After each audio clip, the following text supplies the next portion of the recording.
ini diawali dengan Pak Airlangga dicalonkan menjadi calon presiden di dalam Munas 2019. Tetapi satu kata pun dari Pak Airlangga belum pernah mengatakan saya bersedia. Ini yang jadi masalah.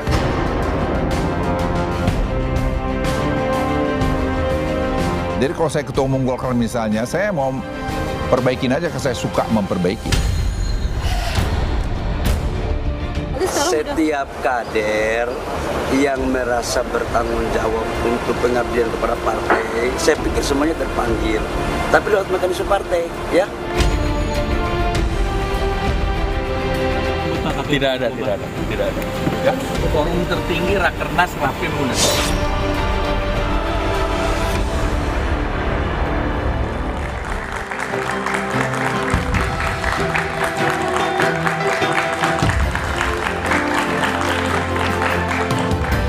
Isu musyawarah nasional luar biasa Munaslup Partai Golkar kembali digaungkan dari dalam. Beragam alasan dikemukakan, mulai dari soal elektabilitas Partai Golkar yang terus tergerus hingga ketidakjelasan arah politik partai dan pencapresan Airlangga Hartarto di pemilu tahun depan. Airlangga digoyang karena dianggap tak cakap dan jarang turun ke lapangan.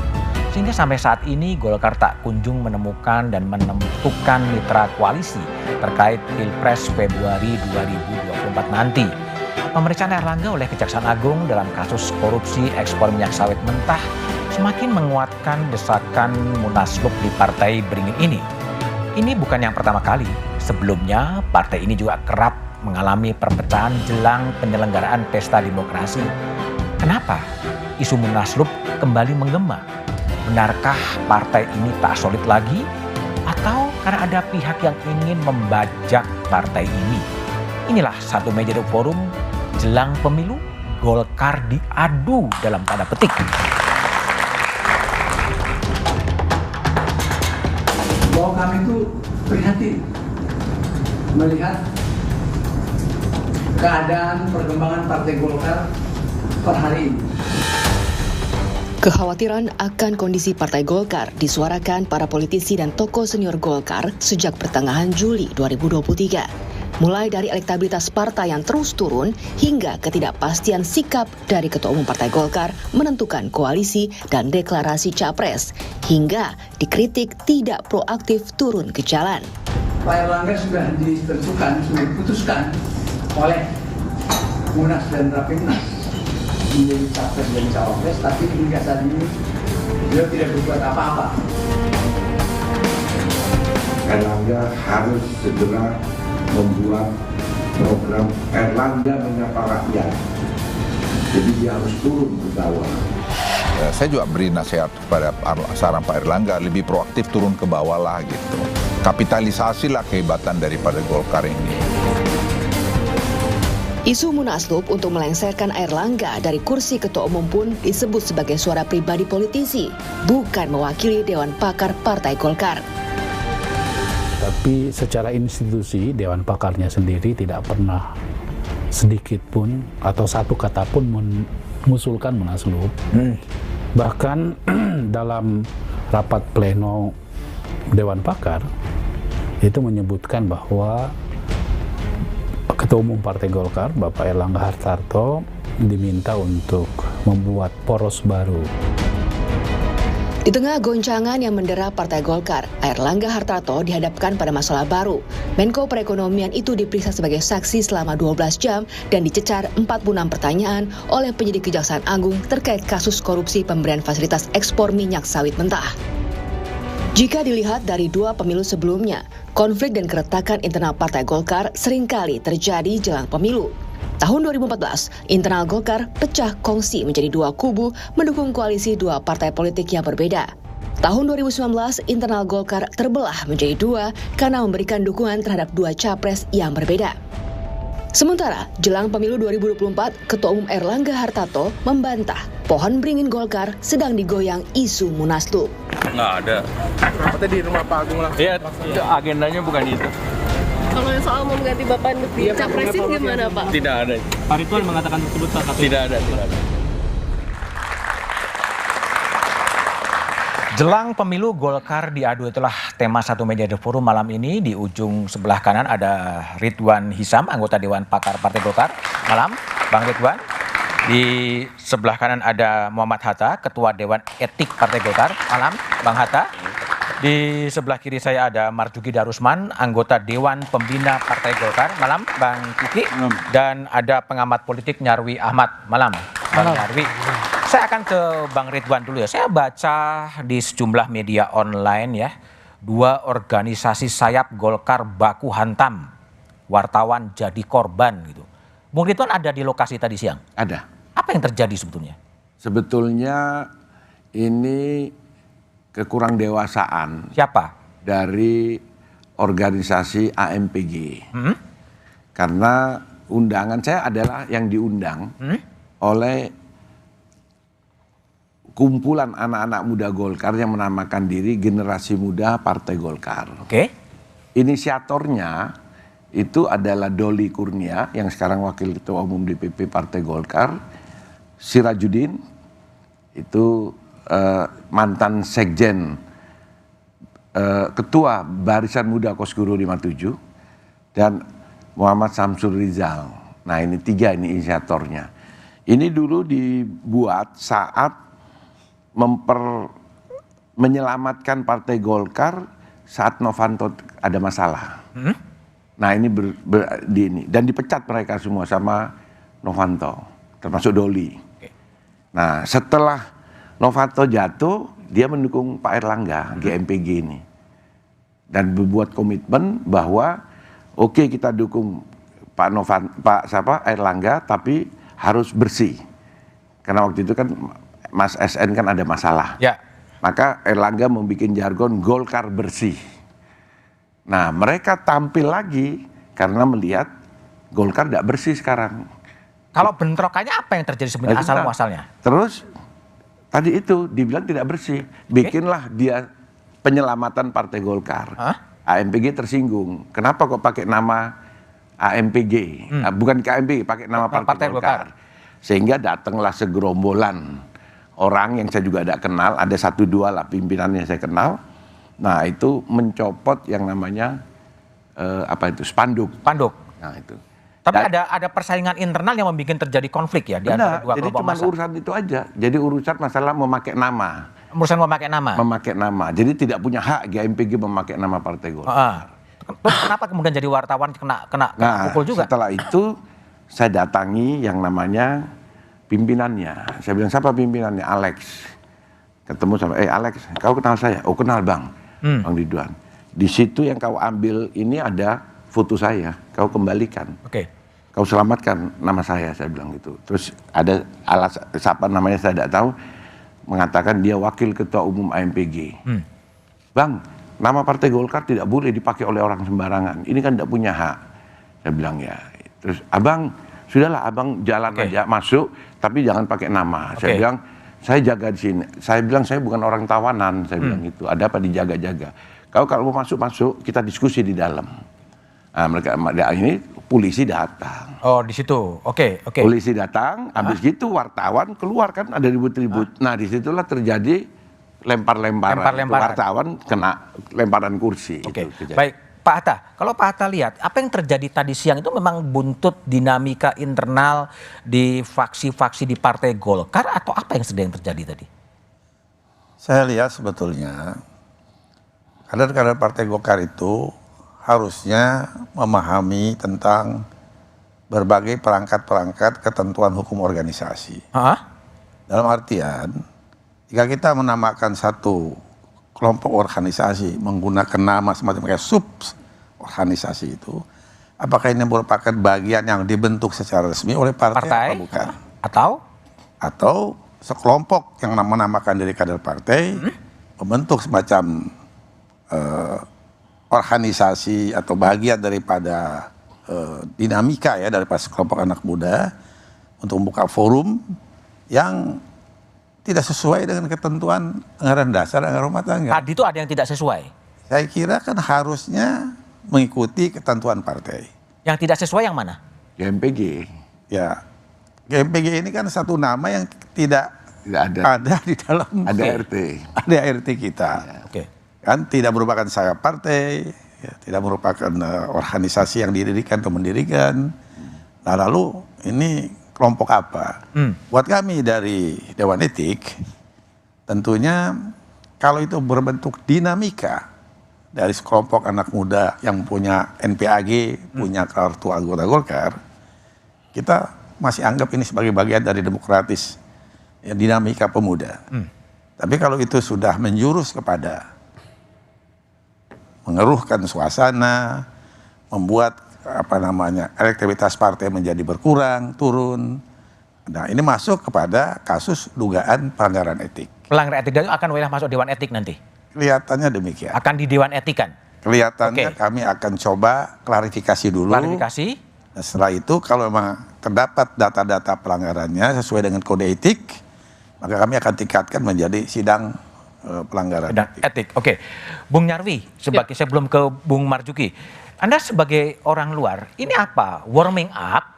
Dinamika tadi di sekitar restoran itu warming up menuju Munaslup atau apa sih yang Anda lihat sebagai orang yang pengamat politik tapi juga cukup dekat mengamati dinamika di dalam Partai Golkar? Ya, saya kira begini ya. Dinamika di dalam Partai Golkar yang seperti ini saya kira ini sudah pada fluktuasi yang cukup besar menurut saya. Cukup besar? Ya, Mas Budiman. Kenapa? Karena begini. Golkar ini partai yang sudah beradaptasi menurut saya. Kalau disebut partai itu kan sebenarnya setelah 99 disebut Partai sebelumnya Golkar. Sebelumnya kan Golkar. Ya. Jadi Golkar itu dalam tanda petik belajar menjadi partai punya kompetitor itu 99 sampai ke sini. Nah, pasar politik Partai Golkar nggak hanya pemilih, tetapi juga kader-kadernya kalau bahasanya. Ya, para istilahnya anggota, supporter atau istilahnya loyalis seperti itu ya, tokoh-tokoh. Nah kalau misalnya, karena Golkar ini secara internal saya lihat termasuk partai yang punya demokrasi juga. Ya, kalau peristiwa siang tadi apa yang Anda lihat? Nah kalau yang tadi itu berarti apa? Sudah ada desakan-desakan nih. Desakan? Ya, yang menunjukkan berarti ada dilema, ada masalah soal leadership dulu. Entah leadershipnya levelnya sampai mana, misalnya pengelolaan partai politik saja, ataukah bahkan dalam menyikapi orientasi partai ini mengarah kepada pilpres ini seperti apa misalnya. Pileg ini mau ke arah mana misalnya, seperti itu.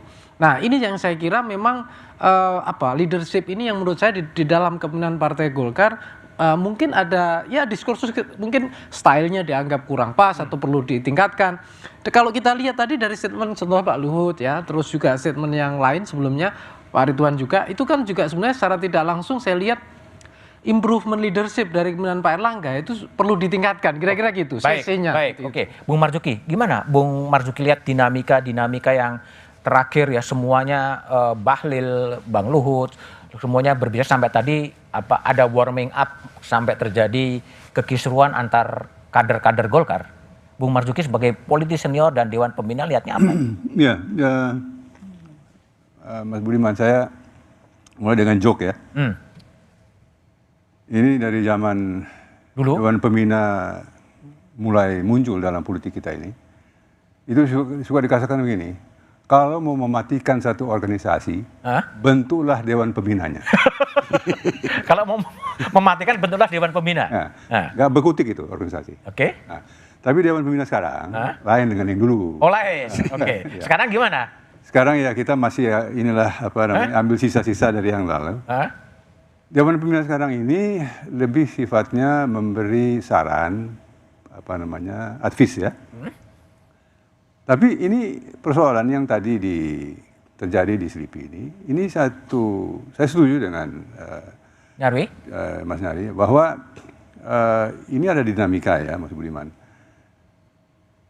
Tapi gambar besarnya nih dulu ya, bahwa negara kita atau bangsa kita ini selama 50 tahun terakhir itu mengalami proses depolitisasi. Depolitisasi? Ya, secara menyeluruh.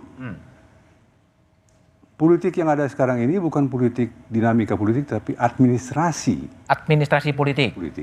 Ya.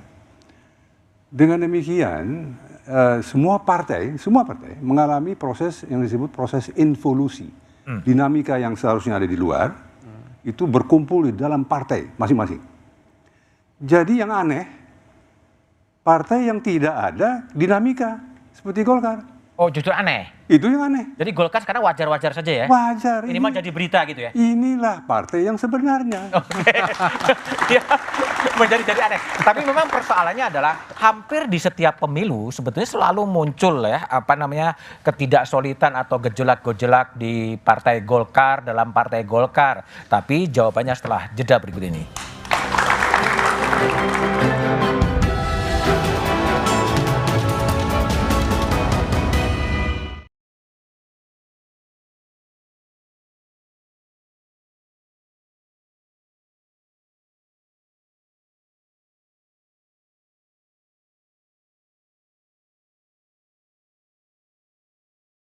Wacana Munaslup Partai Golkar mencuat. Apa penyebab kursi ketua umum partai berlambang pohon beringin ini digoyang?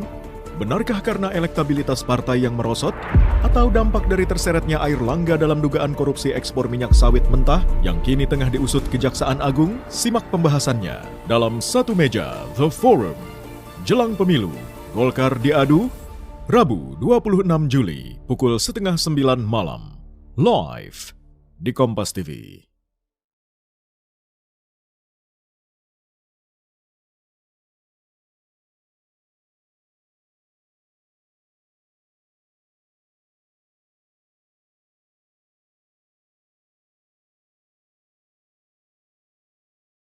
Wacana Munaslup Partai Golkar mencuat. Apa penyebab kursi ketua umum partai berlambang pohon beringin ini digoyang? Benarkah karena elektabilitas partai yang merosot? Atau dampak dari terseretnya Airlangga dalam dugaan korupsi ekspor minyak sawit mentah yang kini tengah diusut Kejaksaan Agung? Simak pembahasannya dalam Satu Meja The Forum. Jelang pemilu, Golkar diadu, Rabu 26 Juli pukul 8:30 malam. Live di Kompas TV.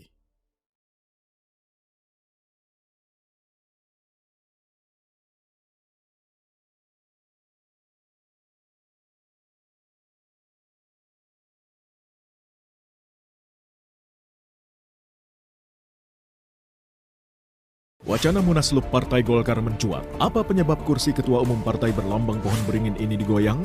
Benarkah karena elektabilitas partai yang merosot? Atau dampak dari terseretnya Airlangga dalam dugaan korupsi ekspor minyak sawit mentah yang kini tengah diusut Kejaksaan Agung? Simak pembahasannya dalam Satu Meja The Forum. Jelang pemilu, Golkar diadu, Rabu 26 Juli pukul 8:30 malam. Live di Kompas TV.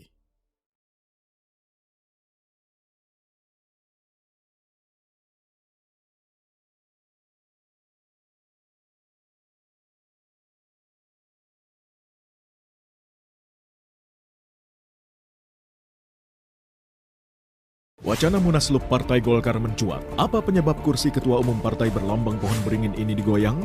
Benarkah karena elektabilitas partai yang merosot? Atau dampak dari terseretnya Airlangga dalam dugaan korupsi ekspor minyak sawit mentah yang kini tengah diusut Kejaksaan Agung? Simak pembahasannya dalam Satu Meja The Forum. Jelang pemilu, Golkar diadu, Rabu 26 Juli pukul 8:30 malam. Live di Kompas TV.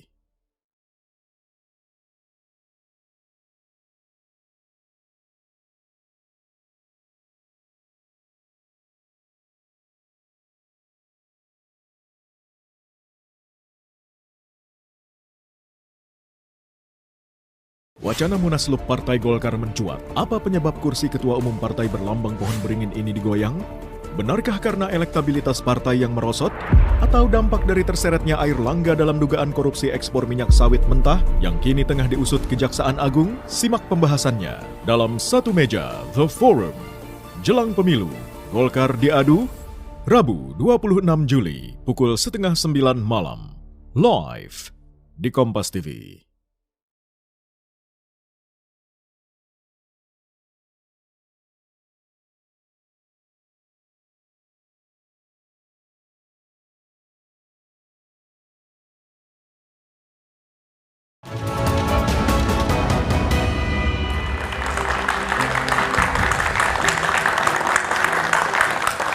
Masih bersama saya Budiman Tanrujo di Satu Meja The Forum. Saya ke Bung Nyarwi Ahmad.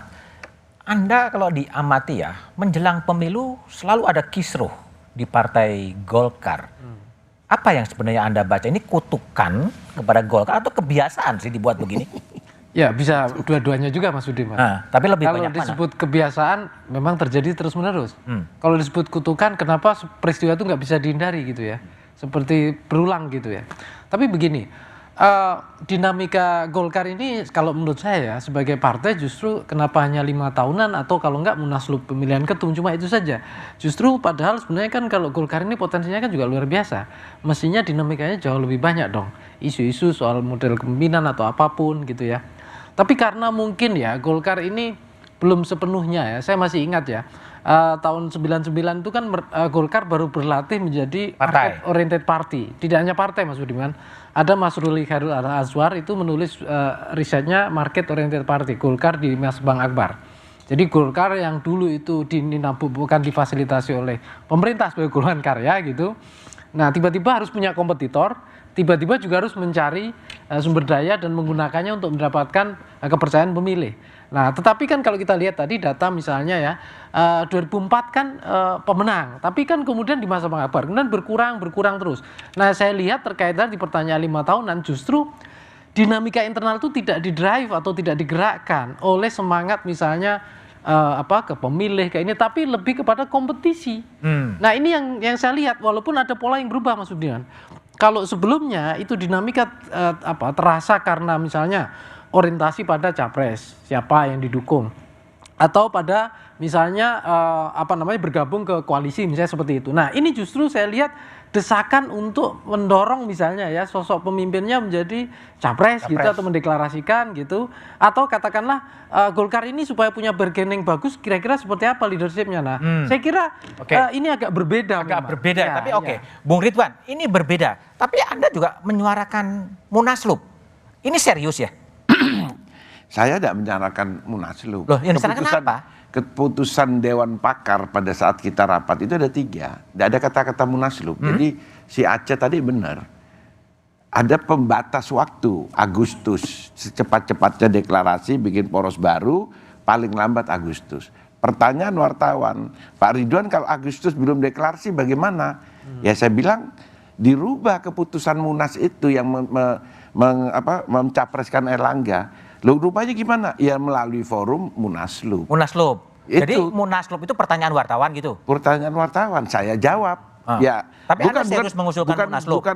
Bukan pertanyaan wartawan. Bagaimana kalau Agustus tidak ada deklarasi? Ya saya bilang penyelesaiannya Erlangga berarti kan bukan capres atau wakil presiden. Tapi, untuk dirubah harus melalui Munaslup. Jadi Anda mendorong Munaslup terjadi? Kalau Erlangga tidak mendeklarasikan dirinya sebagai calon presiden. Kalau tidak mendeklarasikan dirinya sebagai capres, Munaslup akan digelar. Kenapa harus Agustus? Ya, Dewan Pakar rapatnya waktu itu kita kasih kesempatan lah Erlangga untuk wangsitnya turun sampai Agustus, mungkin nunggu 17 Agustus baru wangsitnya turun kan. Karena kalau saya secepat-cepatnya.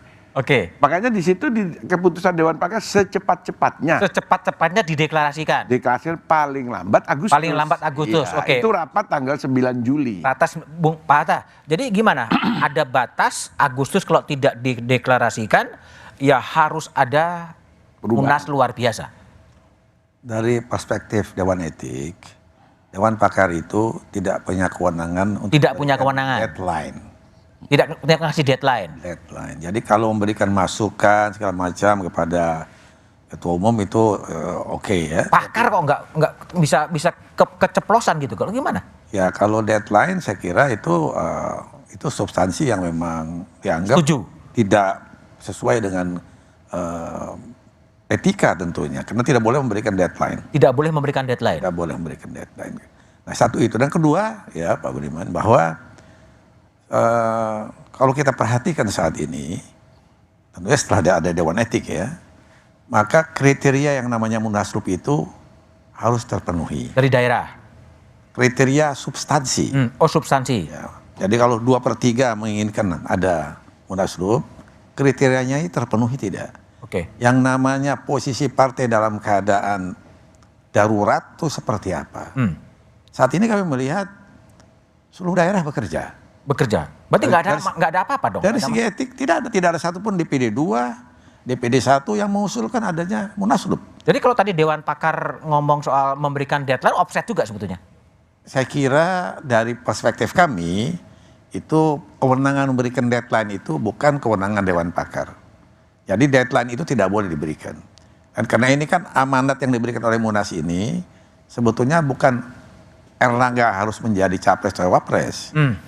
Ya kan Munas ini memberikan kepada Erlangga sebagai ketua umum untuk menentukan capres atau cawapres dan menentukan koalisi yang terbaik. Dengan siapa? Dengan siapa. Dan harus diingat, posisi Golkar ini kan tidak dalam posisi memenuhi presidential threshold. Harus bekerja sama. Harus bekerja sama dan perlu waktu. Dari tengah-tengah seperti ini, lalu kalau kita ribut ke ranah publik, ini kan ada begini, ada begitu, segala macam. Kemudian, tapi bukan disengaja ya ributnya ya? Ya? Bukan disengaja ya? Saya melihat ada semacam gerakan-gerakan. Untuk? Ya untuk membuat artinya adanya suatu peralihan kepemimpinan yang memang tidak memenuhi persyaratan kriteria Munaslup. Siapa itu? Kami. Karena kan pemilik suara dari daerah ini tingkat 1, tingkat 2, dan mereka bekerja. Yang bikin gerakan siapa Pak Atta? Ya? Yang bikin gerakan siapa? Kami sedang mendalami itu. Belum ada data sama sekali? Ada data tapi kami sedang mendalami. Kalau itu memang sekarang ini setelah ada Dewan Etik, mereka siapapun yang jadi kader partai, mendapat penugasan partai, dan melakukan suatu usaha-usaha yang secara tidak langsung yang dianggap oleh mereka mungkin ini dapat menyelamatkan partai, tapi dari sisi menimbulkan kekisruhan, aktivitas bisa menjadi turun, akar rumput yang tadinya tidak tahu apa-apa kemudian menjadi ramai, dan itu merugikan misi partai, kepaksa Dewan Etik harus melakukan tindakan. Bung Ridwan, betul nggak sih ada gerakan-gerakan dari dalam atau dari luar atau dari mana untuk mengarah kepada Munas luar biasa Partai Golkar? Kalau gerakan untuk Munaslup tidak ada, tapi keresahan ada. Nggak ada, tapi keresahan ada? Keresahan ada. Keresahan untuk apa? Keresahan atas kepemimpinan Erlangga, sudah lama itu. Keresahan dari bawah? Iya. Karena keresahan Anda atau keresahan semuanya? Masyarakat, saya kan turun, saya kan masih anggota DPR, jadi selalu yang jadi keresahan apa? Angka turun terus. Turun terus. Kemarin sudah kita lihat H-7 bulan 2019 ini ya, pemilu 2017, itu pada hari hanya cuma naik tidak sampai 2%. Sehingga dapat 14. Jadi dari 12 jadi 14. Sekarang hasil survei terakhir sudah 6%. Kalau naik 2% berarti 8%. Angkanya 1 digit. Waktu zamannya Kandahata sama Bang Marzuki 2 digit, 21%. Sekarang sudah di bawah 10%. Kalau anggaplah semua anggota DPR semua jalan nanti, naiknya cuma 2 digit. Nah itulah menjadi keresahan. Keresahan di bawah ya? Ya, tidak Munaslup. Keresahan. Menuntut Erlangga harus turun dan lain-lain. Nah itu disampaikan. Terus akhirnya muncullah tadi itu rapat Dewan Pakar yang memberikan deadline Agustus. Baik. Bung Marzuki, ini ada, kalau Bung Ridwan mengatakan ada kegelisahan, kan ada tren penurunan, Pak Erlangga kurang turun ke bawah. Kalau Dewan Pembina yang menangkapnya gimana nih? Dewan Pembina kan organ yang dipilih di Munas juga sebetulnya. Ya, kita sudah memberi gambaran kepada DPP, kepada Ketua Umum, secara resmi sebagai Dewan Pembina, bahwa nampaknya harus fokus kepada pemilihan umum legislatif. Ya. Fokus kepada pemilu legislatif. Artinya? Karena sudah ada semacam pertimbangan begitulah bahwa kemungkinan kita untuk menjadi calon presiden ya, atau wakil presiden itu tidak sesuai dengan realitas. Ya. Dengan demikian lebih baik semua diarahkan kepada upaya untuk mengambil posisi yang baik di dalam parlemen. Nah, ini kan begini ya, ini politik memang tidak bisa rapi. Namanya politik harus inovatif, harus dinamis ya. Nah, tadi kita mulai dengan satu proses depolitisasi. Maka sekarang ini di setiap partai itu terjadi pergulatan yang menjelang pemilu, menjelang pilpres itu meningkat. Nah, dengan demikian tadi ini sudah pernah kita alami. Pengertian adanya Munaslup itu merujuk juga kepada pengalaman yang lalu, ya, bahwa pernah terjadi itu perubahan di tengah jalan, untuk dikukuhkan lalu diadakan munaslup sesuai dengan konstitusi. Nah, masalahnya sekarang ini ialah kemelut ini juga bergantung kepada sistem. Pertama, ya, keharusan untuk memenuhi ambang batas parlemen untuk mencalonkan. Oke. Ya. Nah, ini mungkin harus direview kembali. Ini kita ini di Golkar juga ini lama-lama saya pikir partai yang terlalu banyak dewannya. Terlalu banyak dewan? Dewan pakar, dewan etik. Dewan etik. Wah. Jadi terlalu banyak dewan ya? Terlalu banyak dewan. Ya. Jadi ini momen bagi Golkar untuk melakukan review. Review? Ya. Oke. Karena kita ini hakikatnya adalah pergerakan politik yang harus menjadi partai. Oh, oke. Nah, ya, oke, Bang Marzuki. Itulah. Jadi memang Golkar tadi terlalu banyak dewan ya, dewan pakar, dewan etik, dewan pembina, dan dewan-dewan penasehat. Tapi gimana kemudian kalau tadi Bung Marzuki mengatakan lebih bagus fokus kepada pemilu legislatif dan capres dan cawapres menjadi tidak realistis. Lalu kemudian akan seperti apa Golkar? Jawabannya setelah jeda berikut ini.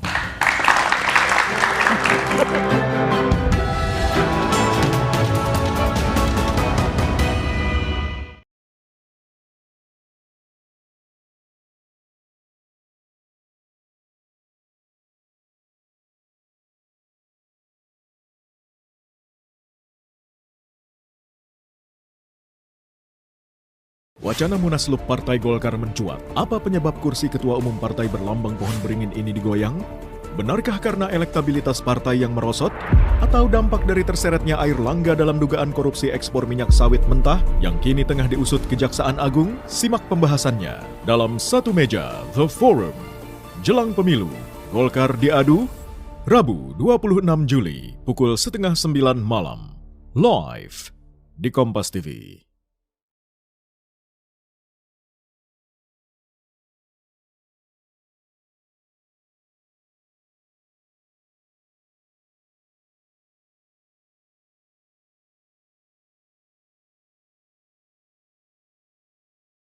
Wacana Munaslup Partai Golkar mencuat. Apa penyebab kursi ketua umum partai berlambang pohon beringin ini digoyang? Benarkah karena elektabilitas partai yang merosot? Atau dampak dari terseretnya Airlangga dalam dugaan korupsi ekspor minyak sawit mentah yang kini tengah diusut Kejaksaan Agung? Simak pembahasannya dalam Satu Meja The Forum. Jelang pemilu, Golkar diadu, Rabu 26 Juli pukul 8:30 malam. Live di Kompas TV.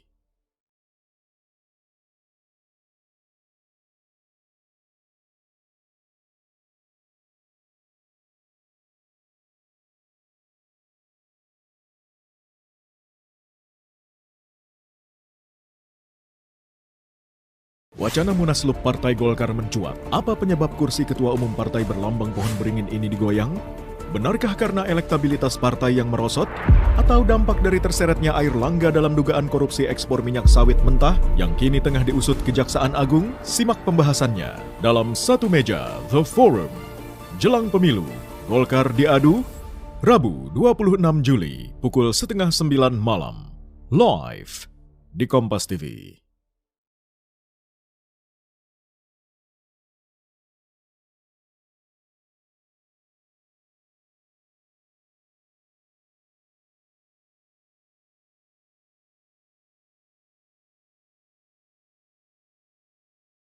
Wacana Munaslup Partai Golkar mencuat. Apa penyebab kursi ketua umum partai berlambang pohon beringin ini digoyang? Benarkah karena elektabilitas partai yang merosot? Atau dampak dari terseretnya Airlangga dalam dugaan korupsi ekspor minyak sawit mentah yang kini tengah diusut Kejaksaan Agung? Simak pembahasannya dalam Satu Meja The Forum. Jelang pemilu, Golkar diadu, Rabu 26 Juli pukul 8:30 malam. Live di Kompas TV.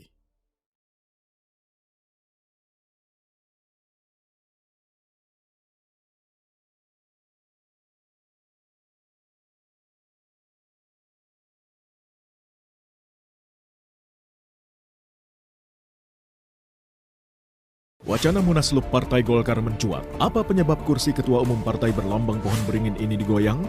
Benarkah karena elektabilitas partai yang merosot? Atau dampak dari terseretnya Airlangga dalam dugaan korupsi ekspor minyak sawit mentah yang kini tengah diusut Kejaksaan Agung? Simak pembahasannya dalam Satu Meja The Forum.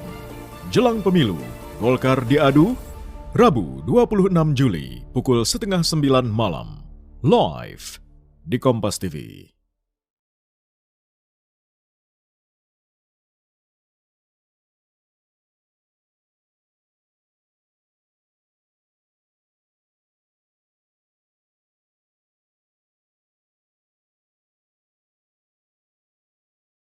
Wacana Munaslup Partai Golkar mencuat. Apa penyebab kursi Ketua Umum Partai berlambang pohon beringin ini digoyang?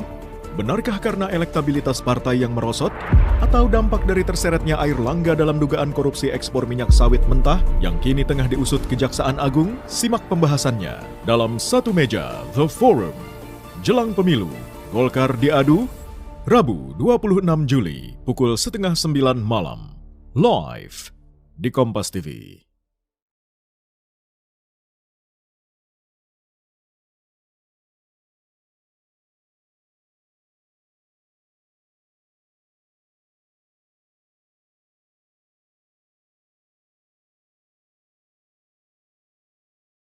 Wacana Munaslup Partai Golkar mencuat. Apa penyebab kursi Ketua Umum Partai berlambang pohon beringin ini digoyang? Benarkah karena elektabilitas partai yang merosot? Atau dampak dari terseretnya Airlangga dalam dugaan korupsi ekspor minyak sawit mentah yang kini tengah diusut Kejaksaan Agung? Simak pembahasannya dalam Satu Meja The Forum. Jelang pemilu, Golkar diadu, Rabu 26 Juli pukul 8:30 malam, live di Kompas TV.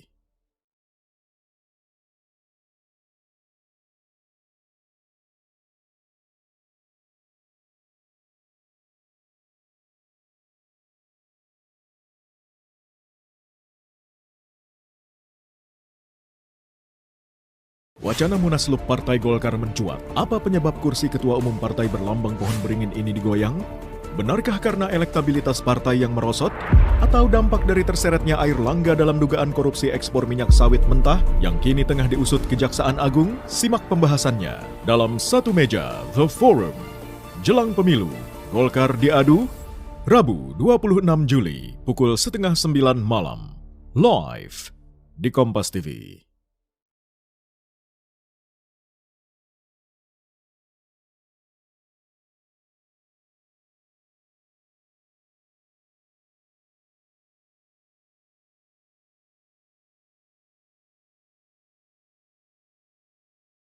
Wacana Munaslup Partai Golkar mencuat. Apa penyebab kursi Ketua Umum Partai berlambang pohon beringin ini digoyang? Benarkah karena elektabilitas partai yang merosot? Atau dampak dari terseretnya Airlangga dalam dugaan korupsi ekspor minyak sawit mentah yang kini tengah diusut Kejaksaan Agung?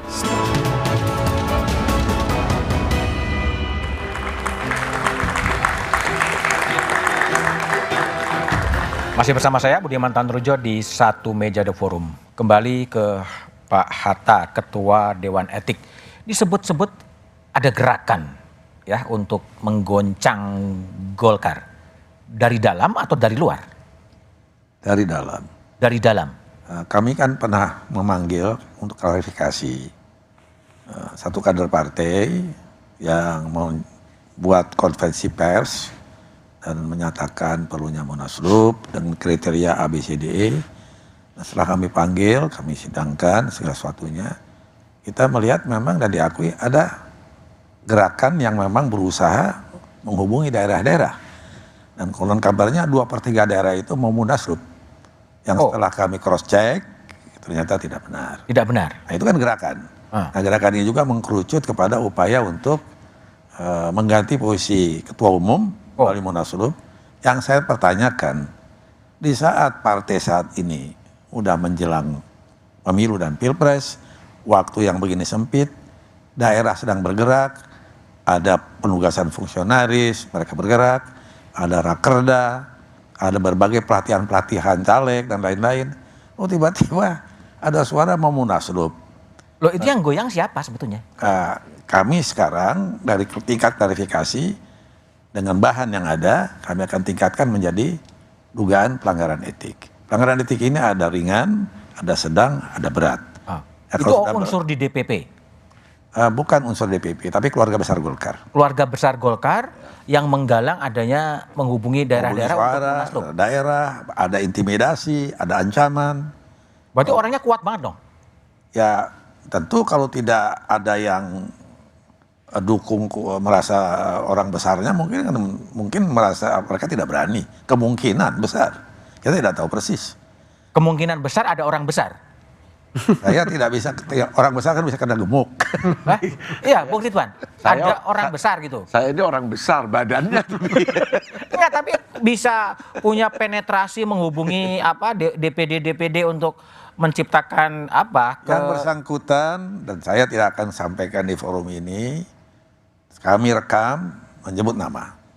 Menyebut nama siapa? Ya, kami tidak menyebut nama orang besar tadi. Karena kami harus melakukan klarifikasi kepada yang bersangkutan. Nantinya kami akan coba tanyakan apakah betul, mungkin saja yang bersangkutan tidak tahu, bisa dijual-jual namanya dan jadi si messenger itu mengutip orang lain lagi gitu ya?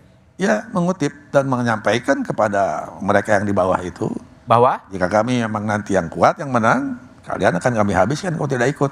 Oke, Bung Ridwan, ini gimana nih yang disebut, ya Anda besar tubuhnya ya, besar tubuhnya tadi mengakui, tapi siapa sih yang mengobok-obok gitu sebetulnya? Jadi gini, ya tadi itu ya, politik ini guru saya semua yang dijual di sini.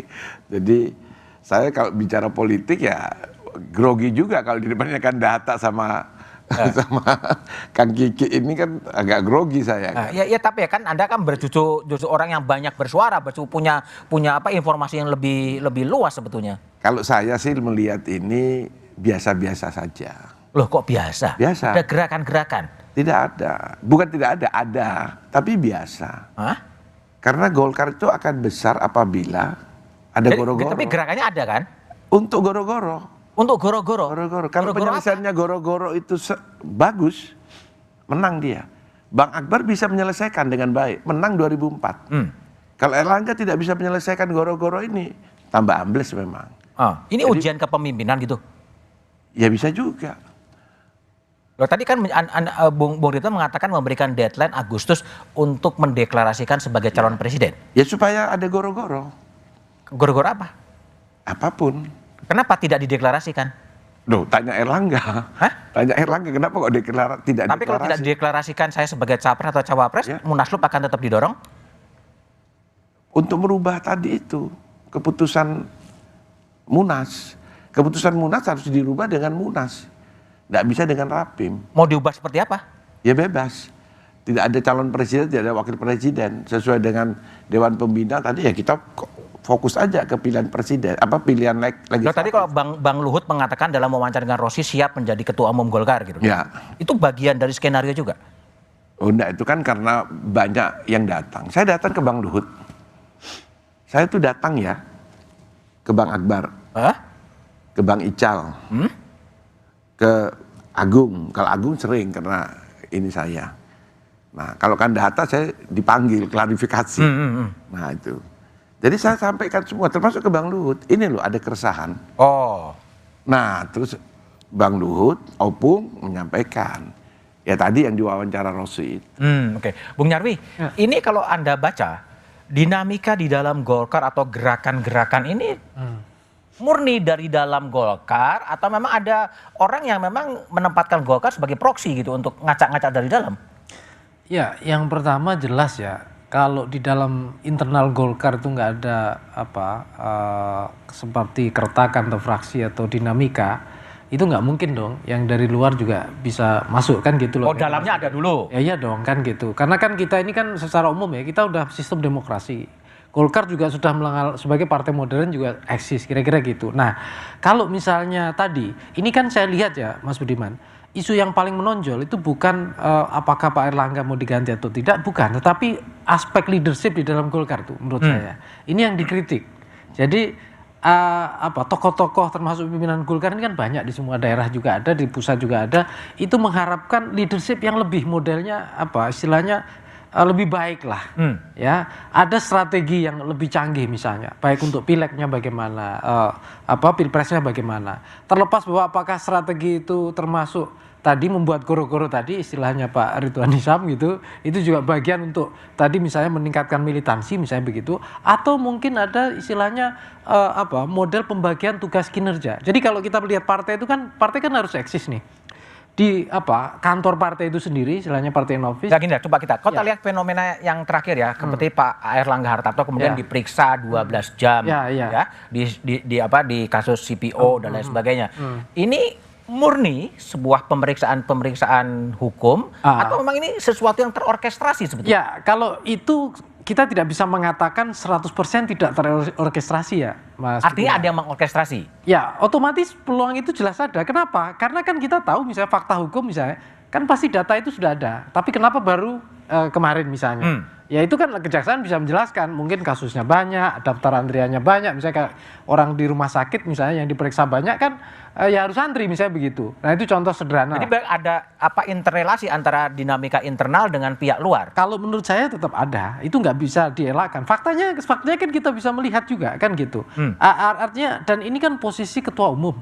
Ya, posisi ketua umum dan rata-rata kalau kita lihat petik pelajaran sebelumnya, salah satu isu negatif yang selalu menyerang atau menghancurkan kredibilitas potensial ya ketua umum Golkar itu korupsi. Sebelumnya kan ada Pak Novanto tuh. Nah ini salah satu, dan dulu bahkan Bang Akbar juga sempat kan bulokin misalnya. Jadi ini juga salah satu hal yang citra negatif yang seringkali potensial akan. Kalau asumsinya adalah ada pihak luar yang ingin menggoyang Golkar, kepentingannya apa? Ya tentu saja Golkar ini sumber dayanya kan luar biasa. Kalau misalnya dia ibaratnya potensial punya energi besar tapi tidak dikelola dengan baik, dia tidak akan menjadi kompetisi, minimal tidak kompetitor lah, dan bahkan tidak menjadi ancaman gitu. Atau mau ditarik pada blok-blok koalisi capres yang sudah itu ada. Otomatis kalau dia tidak bisa mengkonsolidasikan menjadi kekuatan besar, dia mencair, otomatis kan menjadi yang muncul tokoh-tokoh Golkar, bukan Golkar sebagai partai itu sendiri. Ini political pressure terhadap Golkar untuk ditarik kepada blok A atau blok B atau mendirikan blok sendiri gitu? Ya. Faksionalisasi Golkar itu udah lama ya, baik faksionalisasi yang tidak keluar dari Golkar maupun akhirnya mendirikan partai itu sendiri kan. Kita sudah lihat pelajaran itu. Tetapi gini Mas Budiman, tokoh-tokoh Golkar itu sangat potensial menurut saya karena punya kemampuan teknokratis, punya kemampuan macam-macam ya. Nah kalau misalnya dia termasuk lobbying dan networking, kalau dia bisa ditarik oleh gerbong ini, dia akan menjadi memperkuat. Baik misalnya contoh sekarang gini, ada di blok katakanlah Pilpres kan ada 3 nih misalnya begitu. Ada perubahan di satu sisi, ada kelanjutan di 2. Nah, saya kira juga butuh sumber daya dari orang-orang Golkar ini juga menarik untuk bisa kemudian mau ditarik kemana? Ya kan gitu. Makanya di dalam wawancara misalnya Mbak Rosi, Pak Luhut diwawancara, itu kan ada kesan misalnya ini kok Golkar kayak menjajakan diri kayak gitu, istilahnya menjual diri atau menjajakan diri gitulah. Bukan menjadi center atau yang bisa menarik gitu loh, menjadi epicentrum dalam koalisi. Nah, ini kan berarti ada strategi nih dalam leadership. Nah, ini yang dugaan saya, ini yang kemudian sampai hari ini menjadi akumulasi dari itu semua, menjadi dinamika yang tidak bisa terelakkan, menjadi kayak hal yang tadi itu misalnya yang diceritakan Pak Ridwan gitu. Bung Marzuki sebagai politisi senior ya, mungkin sekarang di sini paling senior di Golkar. Apakah tadi ya pemeriksaan Pak Airlangga di hukum, di kejaksaan, lalu kemudian political pressure yang terjadi, apakah memang ini betul-betul ada pengarahan bahwa Golkarnya mau ditarik kepada blok A atau kepada blok B, atau ada tangan-tangan kekuasaan yang bermain? Apakah seperti itu? Tapi jawaban Pak Marzuki setelah jeda berikut ini.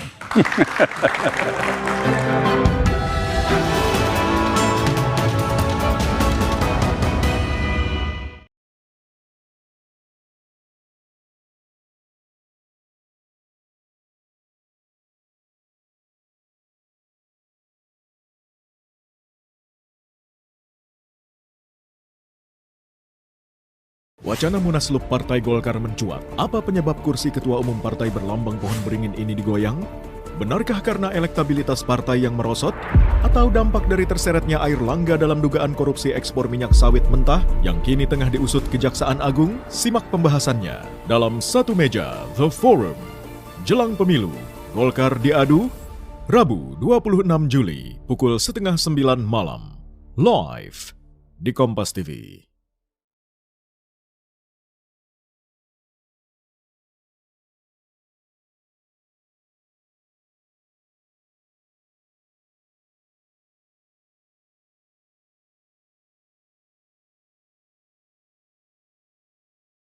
Wacana Munaslup Partai Golkar mencuat. Apa penyebab kursi ketua umum partai berlambang pohon beringin ini digoyang? Benarkah karena elektabilitas partai yang merosot? Atau dampak dari terseretnya Airlangga dalam dugaan korupsi ekspor minyak sawit mentah yang kini tengah diusut Kejaksaan Agung? Simak pembahasannya dalam Satu Meja The Forum. Jelang pemilu, Golkar diadu, Rabu 26 Juli pukul 8:30 malam. Live di Kompas TV.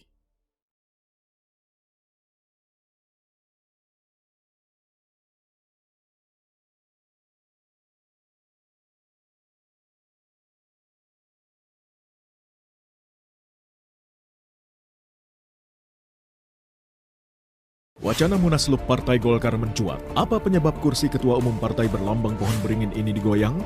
Benarkah karena elektabilitas partai yang merosot? Atau dampak dari terseretnya Airlangga dalam dugaan korupsi ekspor minyak sawit mentah yang kini tengah diusut Kejaksaan Agung? Simak pembahasannya dalam Satu Meja The Forum. Jelang pemilu, Golkar diadu, Rabu 26 Juli pukul 8:30 malam. Live di Kompas TV.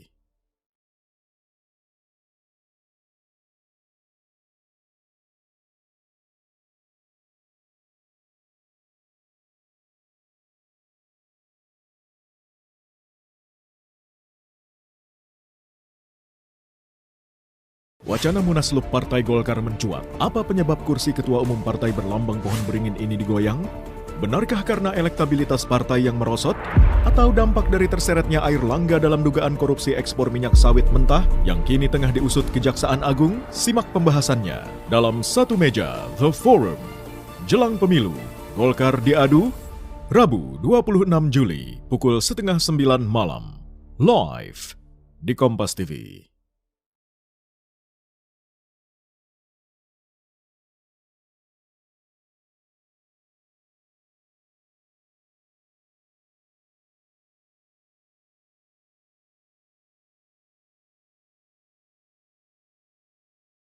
Wacana Munaslup Partai Golkar mencuat. Apa penyebab kursi Ketua Umum Partai berlambang pohon beringin ini digoyang? Benarkah karena elektabilitas partai yang merosot? Atau dampak dari terseretnya Airlangga dalam dugaan korupsi ekspor minyak sawit mentah yang kini tengah diusut Kejaksaan Agung? Simak pembahasannya dalam Satu Meja The Forum. Jelang pemilu, Golkar diadu, Rabu 26 Juli pukul 8:30 malam. Live di Kompas TV.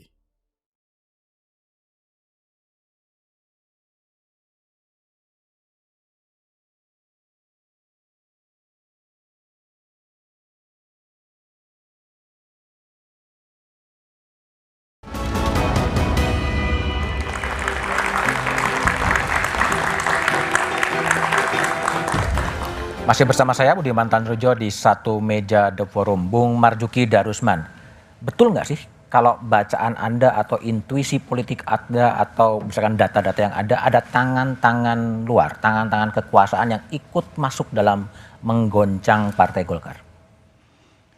Mas Budiman, nih saya mau clearkan suasana kita ya. Berpikir konspirasi itu tanda-tanda kemalasan berpikir. Artinya apa? Nah, jadi strategi yang ditempuh oleh saudara Airlangga menurut saya clear betul. Ya. Dewan Pembina menekankan kepada fokus legislatif karena hasil survei dari saudara Airlangga itu tidak bisa mencerminkan potensi untuk menjadi capres. Ya. Saya berkali-kali katakan di dalam Dewan Pembina itu, ini hasil-hasil survei ini ibarat laporan cuaca. Politik? Politik, Partai bukan Golkar. laporan iklim. Karena itu biarkan aja itu. Tapi kalau sudah mau mengambil kesimpulan bahwa fokusnya pada legislatif, lakukan itu. Nah, saya hargai atau kita hargai juga prakarsa dari saudara Airlangga untuk membentuk koalisi itu. Ya. Begitu sudah kelihatan kurang kemungkinan Golkar menjadi calon presiden dan wakil presiden, maka Golkar ini menjadi rebutan dari semua partai yang besar. Oke. Jadi artinya lupakan pencapresan Pak Airlangga atau Golkar, tapi membangun koalisi untuk kepentingan legislatif. Nah sekarang clearnya strategi ini ialah membangun Golkar sebagai swing block. swing block. Bisa ke kiri, bisa ke kanan. Bisa memilih kesinambungan salah satu partai yang prospeknya untuk jadi presiden ada, salah satu partai lain yang prospeknya juga ada. Jadi di situ kekuatannya. Saran Anda kemana? Itu belum, itu kan belum. Jadi ini sedang membangun satu potensi partai Golkar ini untuk menjadi satu elemen faktor menentukan di dalam pemilihan presiden itu. Itu clear kan? Oke. Baik. Pak Hatta, jadi kalau menurut Pak Hatta dalam posisi seperti ini gimana nih agar Golkar tetap tadi, kalau Bung Mar juga mengatakan parlemen tetap harus bisa dimenangkan dalam posisi sekarang. Apa yang harus dilakukan oleh Partai Golkar dan Ketua Umum Partai Golkar?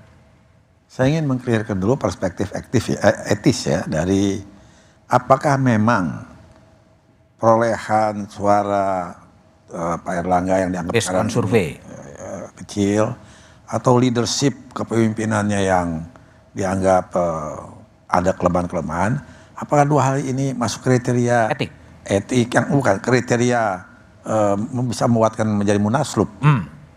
Dari segi perspektif itu tidak bisa. Tidak bisa karena gaya kepemimpinan berbeda. Kenapa? Mesin partai berjalan, mesin partai bergerak sampai saat ini. Dan belum, nah itu survei belum masuk kepada, kan itu kalau terjadi pemilunya pileknya sekarang. Sekarang ini kan mesin partai yang begini rupa, kami bukan membanggakan diri. Sebagai partai tertua, perolehan kursi ini nomor 2 saat ini, rasa-rasanya mesin kita ini siap untuk bisa mencapai lebih dari 85 kursi. Bisa lebih, oke. Bisa lebih. Oke, Bung Ridwan, jadi kalau tidak ingin keresahan di bawah itu mengganti pada ketua umum, lalu kemudian Munaslup itu mau buat apa sebetulnya? Kalau gerakan-gerakan itu terus digemuruhkan. Munaslup tidak terjadi. Tidak terjadi? Bukan. Kalau memang tadi yang segera dibikin kebijakan usulan Dewan Pembina kepada DPP dan DPP membuat satu keputusan, diklirkan kepada seluruh stakeholder dan seluruh struktur partai sampai di bawah, clear, tidak ada masalah. Putusan seperti apa yang Anda bayangkan? Yang disampaikan oleh senior. Tidak lagi pada posisi capres. Iya, karena sampai hari ini perintahnya DPP ke bawah, Erlangga presiden, Erlangga presiden. Setelah saya turun, tanya Pak, Erlangga itu siapa? Ini bukan guyon, benar. Di Jawa Timur, panggil ketua DPD Kandahata, siapa namanya Sarmuji, bukan sekarang, 2 tahun yang lalu, dibikin survei. Siapa ketua umum Partai Golkar? Keluarnya siapa? Akbar Tanjung, bukan Erlangga. Oke, baik. Itu jadi harus diklirkan dulu. Kalau itu clear, saran dari Dewan Pembina ya. Rubah, bikin rapim, ya kan? Bukan raker ya, rapimnas. Ini kita kekuatan yang tadi bisa blok ke kanan atau ke kiri, nanti kita lihat posisinya kapan baru diputuskan. Itu wah hebat. Baik. Mohon maaf. Oke, Bung Nyarwi. Bung Nyarwi, jadi gimana kalau Bung Nyarwi lihat kalau kisruh ini dinamika atau apapun namanya ini terus saja kemudian terjadi, ya dampaknya apa bagi Partai Golkar sendiri sebetulnya? Ya, kalau tidak terkelola dengan baik, ya disorganize, artinya sumber daya Partai Golkar tercerai-berai, Mas Budiman. Tercerai-berai. Ya, dan itu ada potensi suaranya bisa makin menurun di legislatif ya. Bahkan misalnya untuk Pilpres juga, itu juga bahkan kehilangan ruang permainan panggung. Dan itu kan pernah terjadi misalnya dulu ya Partai Demokrat telat bergabung misalnya dalam koalisi. Nah, jangan-jangan Golkar akan mengalami nasib itu hal yang terburuk ya. Tapi bisa juga, namanya politik kan peluangnya juga bisa berbalik. Orang sering mengatakan, ini mohon maaf lagi Pak Kiki, konspirasi dikit ini lagi tadi sudah diingatkan. Tapi juga bisa juga Golkar bermain di tikungan yang cantik nanti. Jadi tiba-tiba ujungnya pada butuh Golkar kan gitu. Ketika misalnya bangunan blok itu membutuhkan baik misalnya dukungan parlemen ataupun bahkan tokoh-tokoh yang bisa diandalkan. Misalnya contoh begitu. Tapi balik lagi ya, tadi misalnya ya, ini soal strategi kepemimpinan politik itu saya setuju dengan Pak Ali tadi ya. Apakah Pak Erlangga itu harus menjadi tokoh dengan performa seperti apa misalnya, harus dikenal gitu sampai ke bawah sehingga ini, atau bahkan tokoh yang tidak perlu terkenal tapi partainya itu kuat. dan sukses misalnya mengawal untuk pileg maupun memposisikan targetnya di Pilpres misalnya begitu. Tentu ada definisi kategori tujuan ya yang dimaksudkan. Nah, di sini saya kira Golkar harus merumuskan pimpinan ya istilahnya, dan itu menjadi terserah mau itu strategi dibuka, namanya strategi kan belum tentu dibuka kan gitu. Paling enggak juga materi yang jadi panduan. Tadi ditanyakan Pak Ridwan tadi, di bawah itu ngapain? Nggak ngerti. Nah, ini kalau misalnya strukturnya ke bawah, ini kan partai jadi disorganize kan. Jadi kalau sumber daya sebesar apapun tapi tidak dikelola dengan leadership yang bagus, ya partai itu saya kira berisiko untuk kolaps dalam pileg maupun pilpres. Itu Mas Budiman. Baik, sekali lagi ke Pak Atta. Pak Atta, jadi kalau tadi Bung Kiki kan mengatakan udahlah capres dan cawapres peluangnya tipis, lebih bagus adalah fokus ke legislatif gitu. Tapi kan Golkar ini kan harus bergabung dengan koalisi-koalisi yang minimal sudah ada. Itu akan digabungkan, diarahkan kemana kalau menurut perspektif dari Pak Hatta? Kalau kami dari Dewan Etik memang tidak masuk ke wilayah yang kami sebut ini eksekutif ya. Tetapi yang perlu kami beritahukan di sini bahwa Ketua Umum ini menurut pandangan kami sedang melakukan upaya yang cukup keras untuk berusaha bagaimana posisi capres dan cawapres ini dapat diperoleh oleh Golkar, itu kira-kira. Tetap diupayakan. Kita bakal berupaya. Kami akan melihat dengan PDIP, ataupun Gerindra atau poros baru yang juga mungkin itu masih memungkinkan. Kami masih melihat begitu. Namun Dewan Etik setuju. Fokus pokok kita adalah memang meningkatkan suara perolehan di parlemen. Itu pokoknya.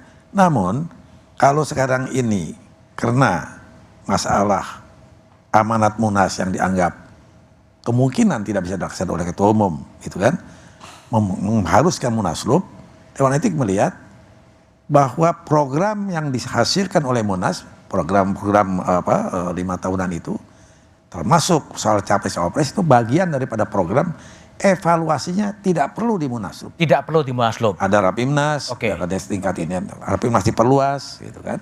Oke, baik Pak Hatta, Bung Ridwan, Pak Marzuki dan Bung Yahya telah bergabung di satu meja The Forum. Saya masih bisa menambah. Sebagai partai tertua, Golkar sudah terbiasa menghadapi gejolak internal. Sebagai partai kedua terbesar di parlemen adalah wajar jika haluan politik partai Golkar diperebutkan, ditarik ke kiri dan ditarik ke kanan, atau akan tetap berada di tengah. Tarik-menarik itu hanyalah soal kepentingan. Namun jika gejolak terus saja berlarut tanpa adanya konsensus, hanya akan merugikan partai dan lebih parah bisa menambah sikap antipati publik terhadap perilaku partai politik. Sukseskan pemilu 2024 dan pastikan tetap di Kompas TV independen terpercaya untuk mengikuti perkembangannya. Demikian satu meja The Forum malam ini, sampai jumpa pekan depan. Selamat malam dan terima kasih.